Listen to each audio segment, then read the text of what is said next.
Hi guys, આજે આપણે એકદમ ચટપટા અને શિયાળાની કડકડતી ઠંડીની અંદર તમે જુઓ એકદમ ક્રિસ્પી એવા આપણે અલગ જ સ્ટાઇલના પકોડા કરીશું અને એમની સાથે એકદમ સિમ્પલ પણ ખૂબ જ ટેસ્ટી એવા આપણા મરચાંના પકોડા તૈયાર થશે. તો એમના માટે થઈ અને હળવી એવી તીખાસવાળા મરચાં લેવાના છે.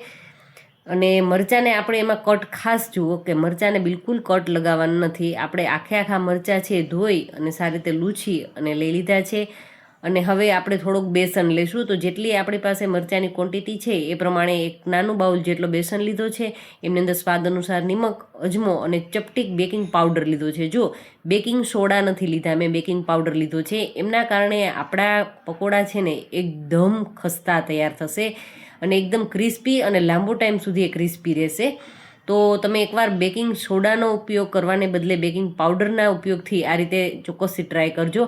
હવે આપણે થોડું પાણી લેતા જશું અને આપણે એમનું બેટર છે એ તૈયાર કરી લેવાનું છે. અને બેટર આ રીતે થઈ ગયા બાદ આપણે એમને 4 થી 5 મિનિટ માટે એકદમ એક જ ડાયરેક્શનની અંદર કન્ટિન્યુ ફેટી લેવાનું છે. જો તમારી પાસે આ રીતનું હેન્ડ બીટર ના હોય તો તમે ફોકની મદદથી અથવા તો સ્પૂનની મદદથી પણ તમે આ રીતે કામ છે એ કરી શકો છો. 4-5 મિનિટના સમય બાદ આ રીતનું આપણું બેટર છે એ તૈયાર થઈ ચૂક્યું છે. હવે આપણે એક સાઈડ પર તેલ પણ ગરમ થવા માટે રાખ્યું છે.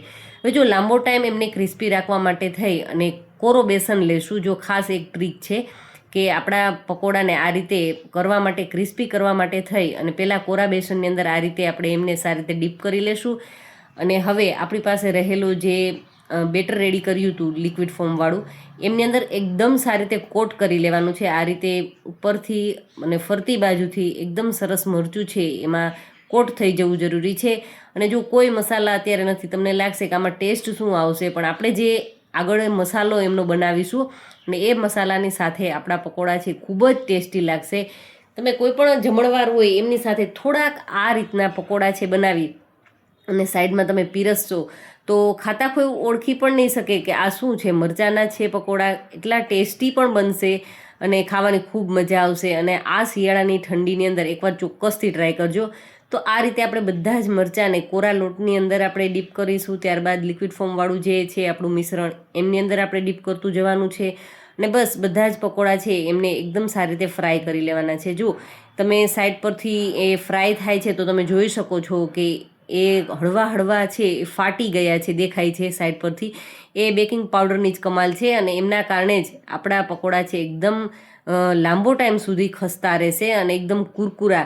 ભાખર વળીને ખાતા હોય એમનું જે રીતનું ઉપરનું જે એમનું પડ હોય છે એવું જ પડ છે આમની અંદર તૈયાર થશે.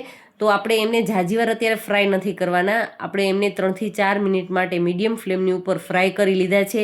એ જ રીતે આપણી પાસે રહેલા બધા જ મરચાં છે એ ફ્રાય કરી અને આપણે એમને કાઢી લેવાના છે.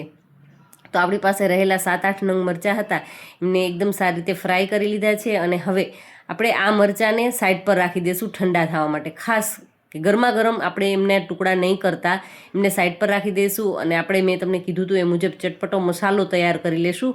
તો એમના માટે થઈ અને આપણે એક બાઉલની અંદર થોડુંક સંચળ પાવડર લીધો છે અને એમની અંદર ચાટ મસાલો એડ કરી દઈશું અથવા તો આમચૂર પાવડર પણ લઈ શકાય. અને લાલ મરચું પાવડર લીધો છે અને થોડોક સાકરનો પાવડર પણ લીધો છે અને થોડીક હિંગ નાખી દઈશું. અને બસ મિશ્રણને હલાવી ને એકદમ સારી રીતે મિક્સ કરી લેશું. અને આપણો આ ચટપટો મસાલો છે એ બની અને તૈયાર થઈ ગયો છે. તો મસાલાને આપણે સાઈડ પર રાખી દઈએ અને આપણી પાસે રહેલા જે મરચાં છે એમને પણ 7-8 મિનિટ જેટલો સમય થઈ ગયો છે. તો એ પણ હળવા એવા ઠંડા થઈ ગયા છે.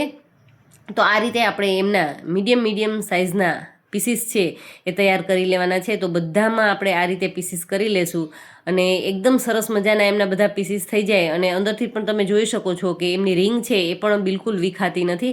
જો તમે ગરમ એમના કટ લગાવી દેશો તો એ ઘણી વખત એવું થાય છે કે એમના ટુકડા થઈ જતા હોય છે. અને પ્લસ મેં તમને કીધું કે જ્યારે આપણે શરૂઆતમાં ફ્રાય કરતા હતા ત્યારે બિલકુલ કાપા લગાવવાના નથી. જો એ રીતે કરશો ને તો પણ એમના ટુકડા છે એ છૂટા થઈ જતા હોય છે. તો બસ કટ લગાવ્યા વગર જ આપણે એમને ફ્રાય કર્યા છે અને ઠંડા થયા ત્યારબાદ જ એમના નાના પીસીસ કર્યા. હવે આપણે એમને ડબલ ફ્રાય કરી લેશું. આ પ્રોસેસ ખાસ કરવાની છે. આ રીતે તમે બીજી વખત ફ્રાય કરશો ને તો એકદમ કુરકુરા આપણા પકોડા છે એ બની અને તૈયાર થશે. તમે અત્યાર સુધી જે પ્રોસેસ થઈ એ રીતે રાખી દેશો મરચાંને ફ્રાય કરી અને જ્યારે ગરમ તમને ખાવાની ઈચ્છા થાય ત્યારે બસ એમને 4 થી 5 મિનિટ માટે હાઈ ફ્લેમની ઉપર કરી લેવાના છે. તો એકદમ કુરકુરા આપણા મરચાંના પકોડા છે એ બની અને તૈયાર થઈ જશે.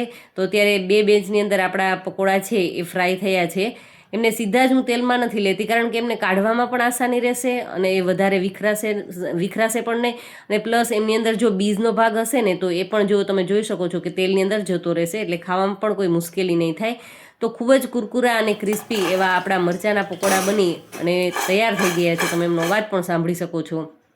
તો ખૂબ જ કુરકુરા અને ખસ્તા એવા અને એકદમ સિમ્પલ એકદમ ઝટપટ બની જતો, કંઈક તમને ચટપટું ખાવાની ઈચ્છા થાય ત્યારે ઇન્સ્ટન્ટ, કારણ કે એમાં કોઈ એવી વસ્તુ નથી કે આપણા ઘરની અંદર ન હોય. મરચાં દરેકની ઘરની અંદર હોય છે, પ્લસ બેસન અને સિમ્પલ મસાલાઓ છે એ લગભગ બધાના ઘરની અંદર હોય.